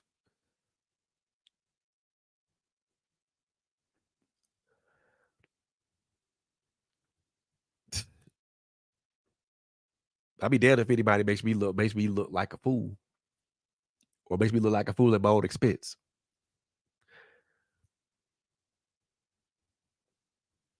I can make my own self look like a damn fool, and I can do it at my own expense. But I'm not gonna let the but I'll be dead if I let anybody else make me look like the fool. Cause no, I can I'm good at doing that I'm good at doing that on my own. Why would I need somebody else's assistance to do that? Makes no sense. Makes not a lick of sense.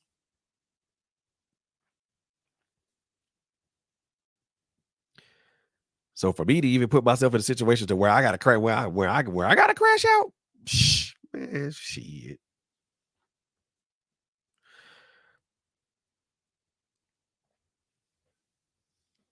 Not gonna do that. But like I said, brothers and sisters, we look, y'all can say what y'all want, but I'm saying this. We gotta do better.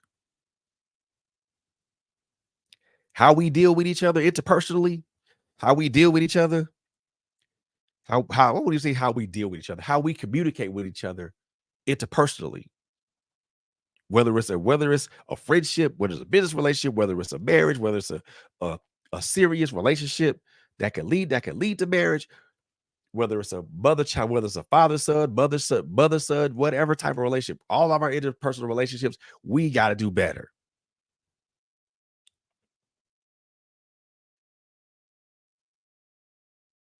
And when I say we, I mean me too. We got to do better, y'all, because if we don't do better, if we don't do better,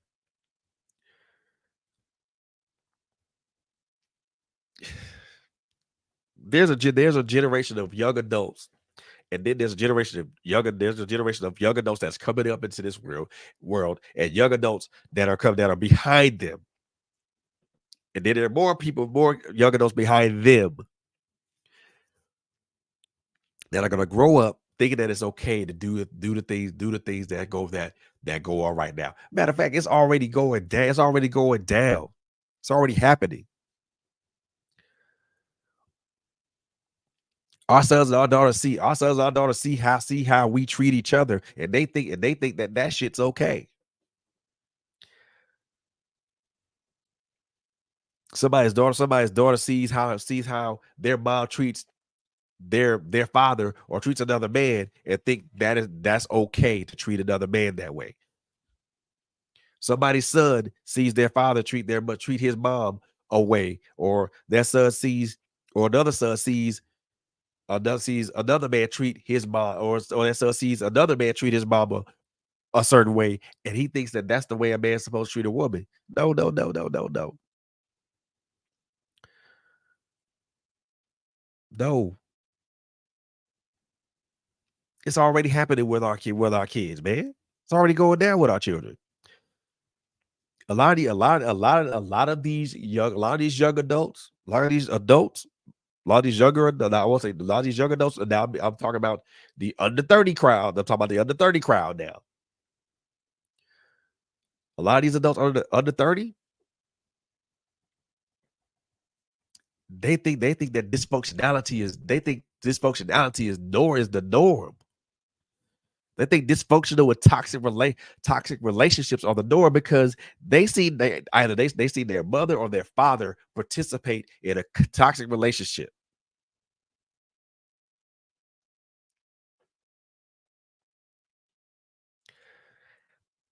and yet it goes back to what I said earlier. Goes back to what I said earlier about about about black men not about black men not being fathers to their kids, to their children. How you gonna teach that young man how to be, and how do you gonna teach that young man how to be respectful to a woman, or how to treat a woman if you're not present? How you gonna teach your daughter to how you gonna teach your daughter to know how she's supposed to be treated and respected as a woman if you don't teach, if you don't show her, if you're not the example? And again, I'm not saying this to be berate anybody, because again, that's me too. Everything I talk about, everything I'm saying right now, I'm not immune. I'm not immune to that. I'm not immune to any of this. But brothers, how are we going to teach our kids, our sons and our daughters, to be better human beings if we are not there to teach them how to be better human beings? First of all, it starts with us as men. It starts with us as men to go into those deepest recesses of ourselves, address those things within ourselves, and heal ourselves.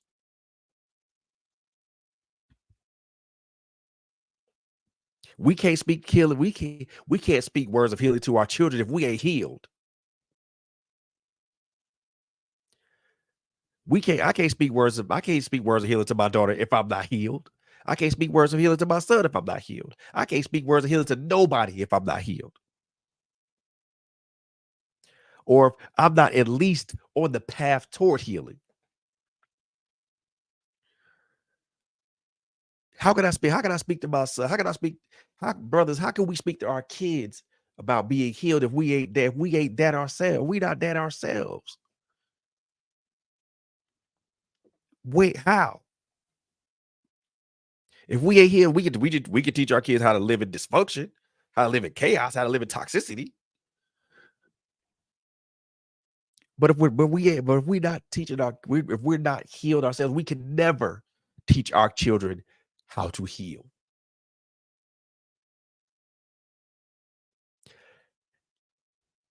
Healing is an effort and a process all in of itself. Rehabilitation is a process all in of itself. They're two separate processes. And you got to go through it as human beings, especially us as black men, we got to go through one to get to the other. You can't bypass healing and jump straight to rehabilitation. It doesn't work that way. It doesn't work that way. It's one to the other. You can't say, I don't want to jump on the healing shit. I don't want to jump on the healing train. I want to go straight to rehabilitation. No, no. It don't work that way. It don't work that way, bruh. It don't work that way. You got to go through the healing part to get to the rehabilitation part. You can't bypass the other. You can't bypass one to get to the other.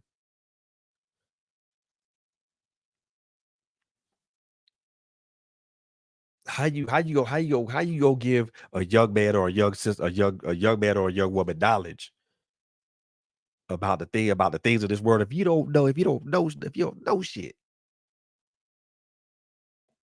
The experiences that put like this, the experiences of our lives is knowledge enough, because our experiences are something, or they are lessons and stories that we can pass down to our children and let them know, hey, look, I see the route you going. I've been down this road. I don't want you to go down this road. Here's what I need you to do. This is the way I need you to go. And believe it or not, our kids are up under a lot of pressure. There's pressure to perform. There's pressure to be great. There's pressure to be all that they can be. And most of that pressure, a lot of that pressure comes from what? Comes from us as parents.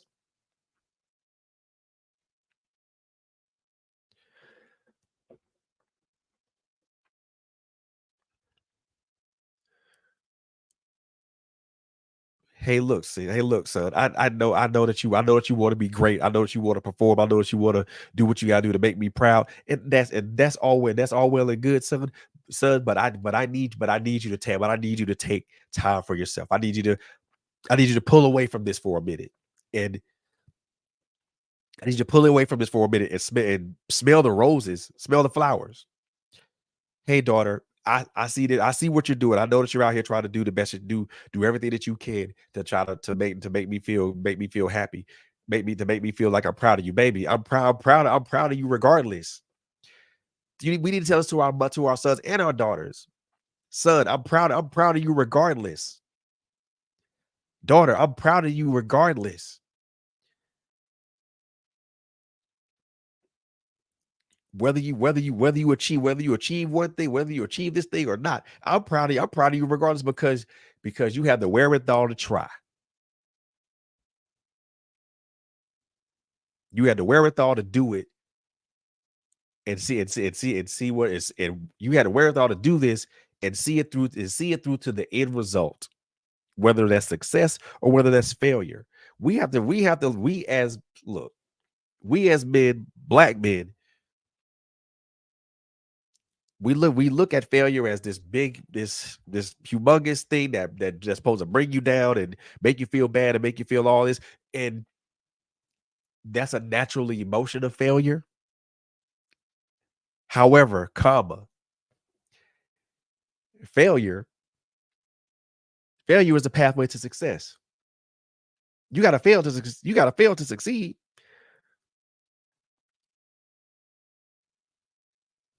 fall on your face several times before you finally figure it out. And one of the things as black men and black women, as parents, but also as black men and black women, we need to say that we need to let people folks know that failure is not a death sentence. Failure is never a death sentence. It's just another opportunity to try again and to try again and to try again and to keep trying again until you get it right. We as parents, as black men and women, as parents to our children, we need to let our kids know that failure is not the end of the world.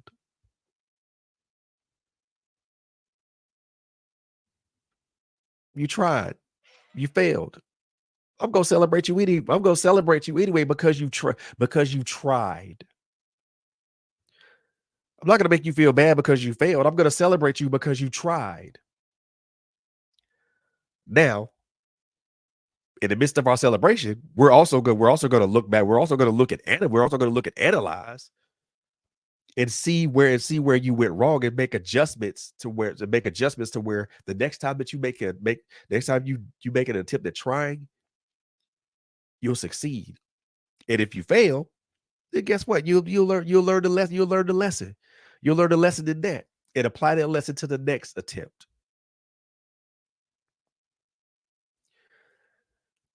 So many times we base we base failure, especially us as black men. When we base failure or we based base failure based upon financial status. If you ain't making over 100K, then you're a failure. If you ain't got this many followers on your Instagram or your Facebook or whatever, you're a failure. If you ain't got this, or you ain't got that, or you ain't rolling, you ain't got a pair of Jordans, or you ain't got 20, you ain't got 100 pair of Jordans, you a failure. If you ain't rocking Louis or Gucci or driving a foreign car, you a failure. What? What?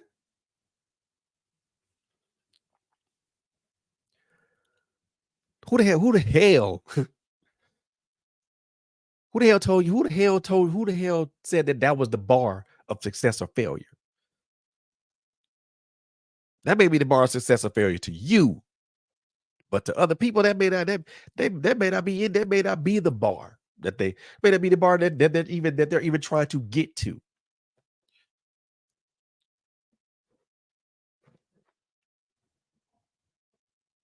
If you can't take me to Ruth Chris or Steak 48 or anywhere else, then you a bum. You're a broke ass nigga. You're a dusty. What?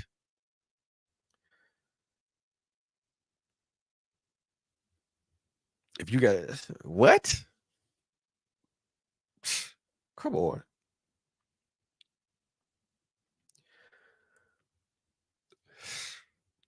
we got guys, we gotta quit. We gotta quit. We gotta quit this crap. To look at somebody, this goes to men and women. To look at somebody and judge them based upon appearances is dead ass wrong.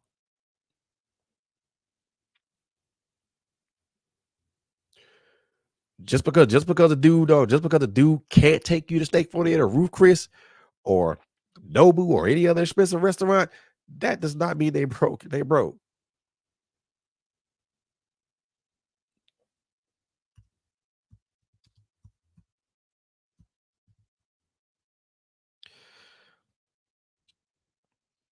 Just because a dude can't do that or take you shopping to get Chanel and Birkin, what the world?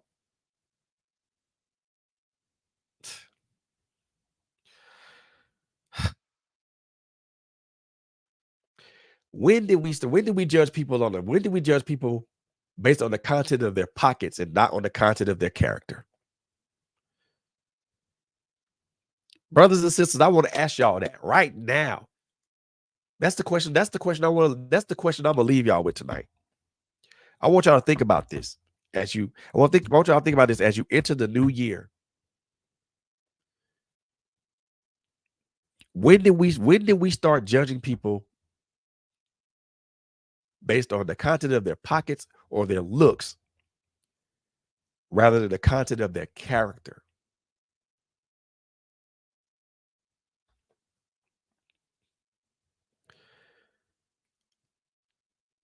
If you base people off what they can give you, what they can supply to you, or what they can give you, what the content of their bank account,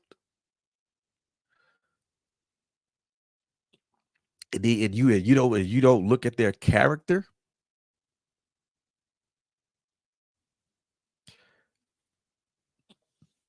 that's a poor assessment of a person because you're looking at something that's superficial instead of looking deeper inside.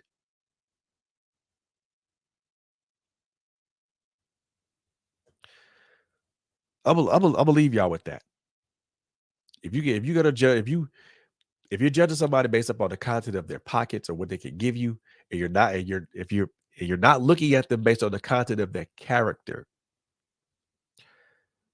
then you, my brother and my sister, and I'm talking to both here.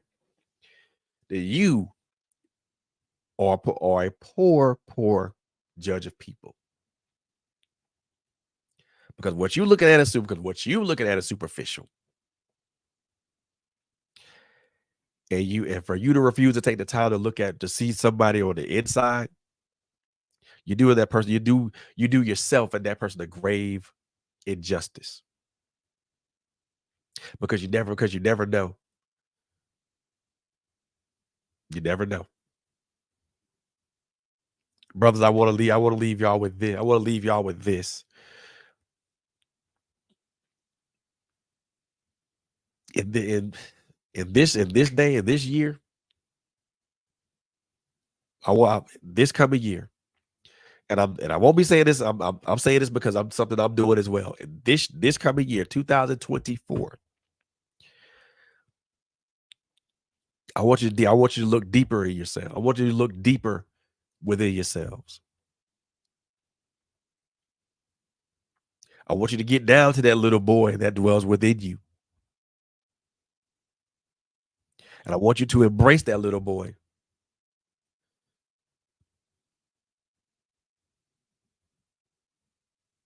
I just want you to embrace him. You don't gotta apologize, but embrace him.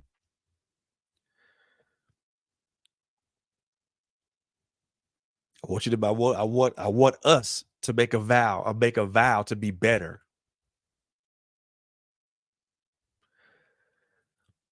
to be better for number one, to be better for our to ourselves because God knows we need it because it's hard it's already hard enough out here,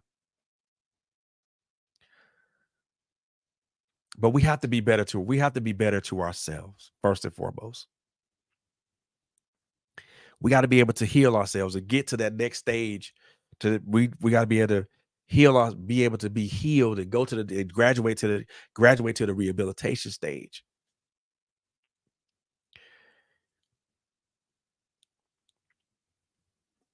We have to learn to be we have to learn to embrace our emotions. We have to learn to embrace our emotions and understand the proximity of those emotions, because believe it or not, our emotions affect a great many people. Not only the people in our immediate orbit, but there are also people there are also other people that we impact that are not in our immediate orbit. People that are watching us, people that are listening to us, people that are paying close attention to us. The important thing is to do it for yourself, because you deserve it.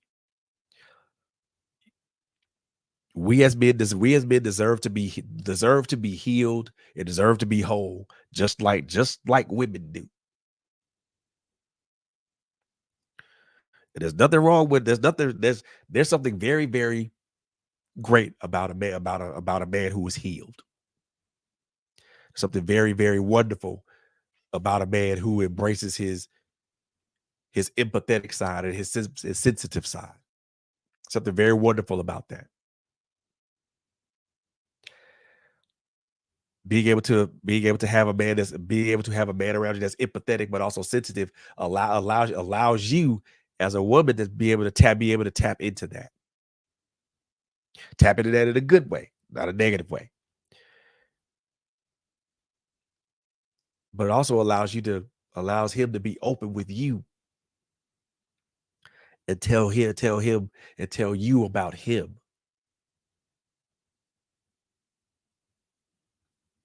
A lot of people say a lot of men, a lot of women say that they want safety. I get that. But safety and security means a great many things to a great many people. What does security and safety mean to you? Emotional safety, emotional security, physical safety, physical security, financial safety, financial security. What does it mean to you?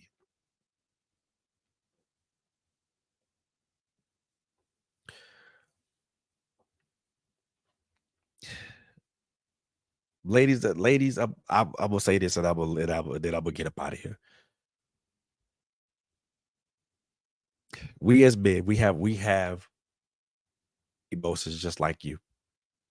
We may not always show them, but we have them.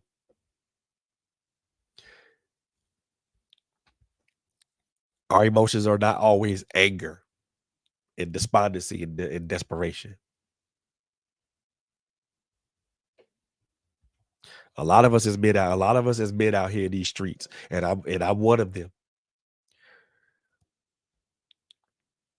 We cling on to hope. We cling on to faith. We cling on to the hope that every day that we walk on this earth, that every day that we take to address ourselves and work on ourselves, that it gets better every day, each day. We hold on to the faith, knowing that God is walking with us every step of the way, and knowing that He won't leave us or forsake us. And sometimes he's carried us. So no, a lot of us as men, our emotions aren't anger and despondency and despair. A lot of us hold on to hope. A lot of us hold on to faith. A lot of us hold on to confidence. A lot of us hold on to the fact that just living on this planet, living on this earth, living on this physical plane, that we have a chance, that we got a chance to get it right. We have a chance to be better. I hold on to the hope that what I'm doing as a man to be better. I hold on to faith. knowing that God, knowing that God is ordering my steps,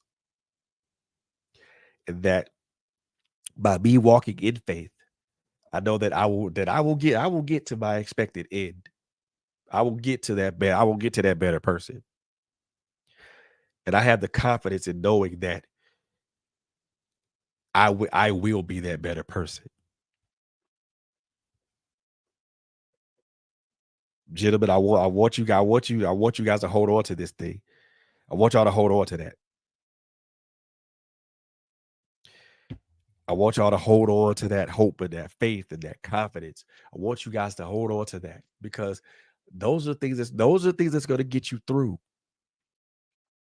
But before you can even get to the point of holding on to anything, I need us as men to address what we need to address.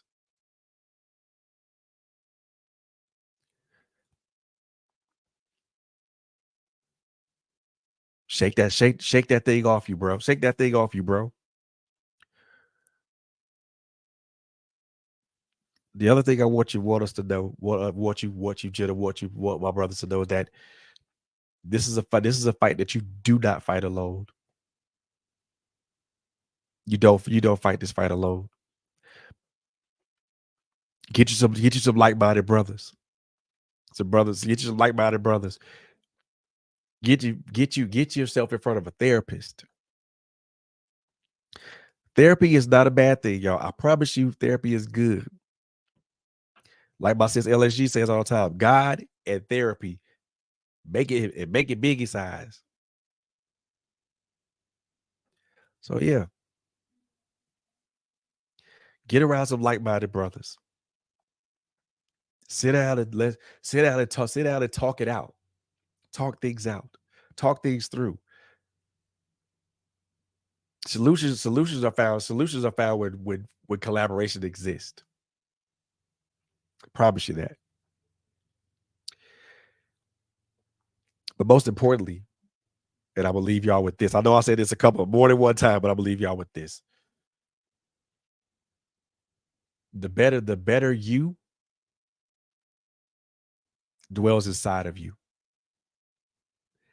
And if and you have to be able to, you have to see that. Brothers, I'm gonna tell y'all this. I love you. I love you. And I truly mean that. I love you. Sisters, I love you. And I truly mean that.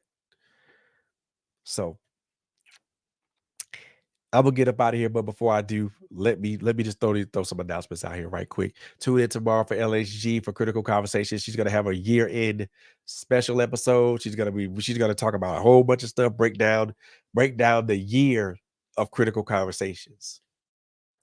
And she's gonna have a good time, and we in she plans on having a good time. So if you want to meet her in the chat, by all means do so. If you want to meet her in the studio, by all means do so. So most definitely, hey, most definitely take in that. Again, behind the Iron Kai is every Monday, 11:30 to 1:30. Sofa Chats with T and K every second Wednesday to T Way to the point. Every T Way to the point every first Wednesday. And y'all know me. I come in when I can. Usually Mondays and Thursdays or Fridays if I'm able to. Um, but yeah, 2023 has been a tough been a great been a good year, but also been a tough year for a lot of us, men and women alike. What I want us to do as black men and black women is to learn the lessons that is to understand and take in the lessons that we learned from this year and apply those lessons to the next year. So that way we can continue on the path of being better people. Because we can be better people too. We can be better towards each other. I know this. But both us as black men and black women, we have to want to. And wanting to means It doesn't mean change. Doesn't mean changing a narrative. We try to change the narratives about us for ages now, and it hasn't worked. It's time to rewrite the narrative about us. Rewrite the narrative of how we coexist and interact with each other. That's all I got. I love y'all with it. I love y'all. I love y'all to life. I love y'all to live. Um, make sure that you tune into all. Make sure that you tune into LSG tomorrow for critical conversations. Like I said, she's this is the year she's gonna end off the year of critical conversations with a bang. And I will most definitely see you guys in 2024. As I always like to say with these podcasts, man, I want to tell y'all with these shows I do, um, I do about a love and I do about a respect for us as men and women. I don't do this to harm anybody or to berate anybody. What I say is strictly out of love and concern and care. But I also want us to understand that there are things that we as men and women need to address. As I always say, as I end these shows, number one, take care of each other. Number two, be good to each other. Number three, it's a crazy world out here, y'all. So please, above all those things, please, y'all just be careful out here, especially this weekend. Everybody arrive safe. Everybody get to their destinations to where they're going safe, and everybody arrive back to their home safe. I love y'all. I love y'all. I love y'all. I love y'all. And I will most definitely see y'all on the next one. Gonna take you home with a little bit of video called Real Talk. It's a video I made a while back. It's called Crossroads. So, but I want y'all to I want y'all to see this video and just understand where it's coming from. I love y'all. Y'all be good. Y'all be easy. Y'all take care. Peace.